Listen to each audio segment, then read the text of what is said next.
you still haven't realized how strange and important the Thorn Soul Bulb really is. When I first saw this object in the manga, it felt like the authors were deliberately trying to show not just a new source of power, but something that breaks the very philosophy of the world of Naruto. But in Blue Vortex, everything has changed. Now, a fruit can literally be born from a single shinobi, and that alone makes the Thorn Soul Bulb far more terrifying. Make sure you watch the video until the end. There's a lot to unpack here, and don't forget to subscribe to the channel. My goal of reaching 500 subscribers is very close. Thanks to everyone, and now let's jump into the topic. The Thorn Soul Bulb doesn't feel like a normal object you can just pick up and use. It feels like a living biological system connected to a specific shinobi, their chakra, and even their soul. It's no longer just a weapon. It feels more like a sealed personality. And honestly, what really unsettles me is how the authors visually present these fruits. The spikes, the black surface, the Rinnegan-like pattern, the overall shape, everything feels too intentional. It's like Kishimoto and Ikemoto are trying to show that the Togedama isn't a miniature chakra fruit, but an artificial form of a new life system.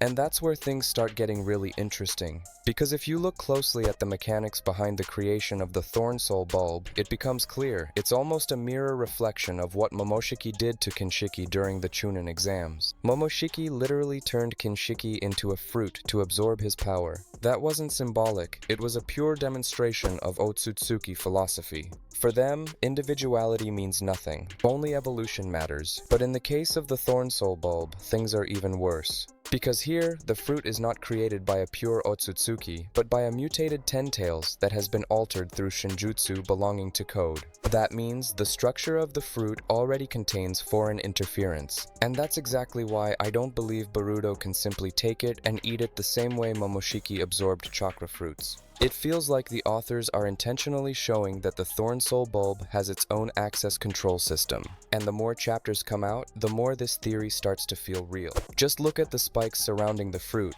They look like a biological lock system. And if you remember how Code's claw marks work, everything starts connecting into one unified system. Claw marks were never ordinary ninjutsu. Amato directly stated that Code's abilities come from Shinjutsu belonging to Shibai. These techniques behave more like laws of reality rather than normal jutsu. That's why Code's genetic presence becomes so important. That means every Shinju carries a part of Code himself. And if the Togedama appears after a Shinju is destroyed, then a genetic trace of Code is automatically embedded inside the fruit. That's why the spikes resemble an extension of his technique. And now the most disturbing question arises. What happens if Code actually eats the Thorn Soul Bulb? Honestly, I think the consequences would be far beyond simple power absorption. Because the Togedama is not just a chakra battery. It contains data from the shinobi absorbed by the Shinju, not just chakra or DNA, but possibly even fragments of personality. In Naruto, we've already seen cases where foreign will can overwrite a shinobi's identity. Just think of Orochimaru and how cursed seals worked. Even karma in Boruto is based on rewriting personality through Otsutsuki data.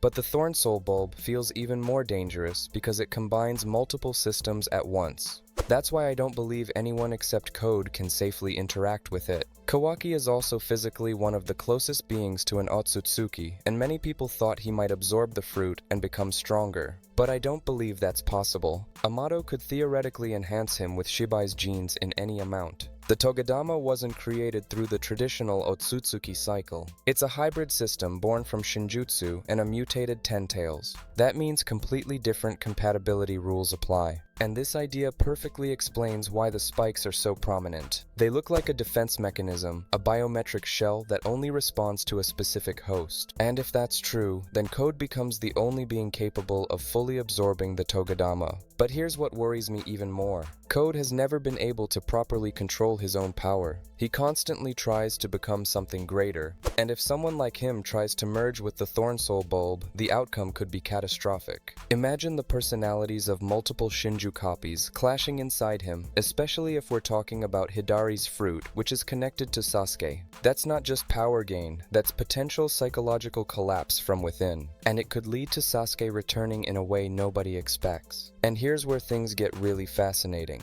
Because Kishimoto often explores the idea of legacy through consciousness. Naruto carries Jiraiya's will, Sasuke carries Itachi's legacy, and Boruto is gradually starting to see the world through Momoshiki's perspective. So the idea that a fragment of Sasuke could exist inside Hidari's Togedama doesn't feel accidental at all. Even more, recent 2 Blue Vortex chapters already showed that time is working against the heroes. The fruit begins to decay almost immediately after separation from the Shinju. The authors basically showed that even a few minutes of delay can lead to irreversible loss of the original person, and saving Sasuke might actually become a trap. Because the only real way to stop the decay of a Togedama is Kawaki's Daikokuten, a pocket dimension where time doesn't flow. And if Kawaki gains control over Sasuke's fruit, the situation becomes extremely dangerous. He would effectively decide whether Sasuke returns or not, and that fits perfectly into the Boruto versus Kawaki conflict. One side wants to save people at any cost. The other is willing to control everything for the sake of safety. The Togedama becomes a literal bargaining tool, and if Kawaki realizes the value of these fruits, he could start using them as leverage against Boruto, Sarada, and all of Konoha. And you know what's the strangest part? The more I think about the Togedama, the more it feels like an intermediate stage of something much bigger. Like the Shinju are just learning how to create a new generation of chakra fruits, not planetary scale ones, but something more refined. Maybe this is where the Otsutsuki were always heading.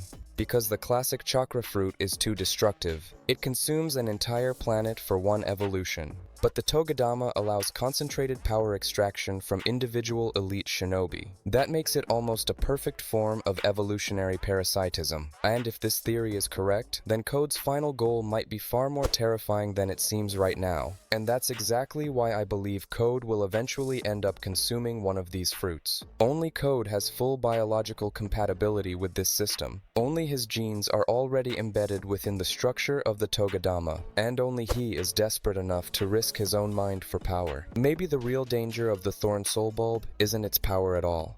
And if this truly is the future of the Boruto world, then 2 Blue Vortex might end up being the darkest chapter in the entire Naruto franchise. Do you think Code can survive absorbing the Togedama? And could Kawaki take Hidari's fruit to control Boruto?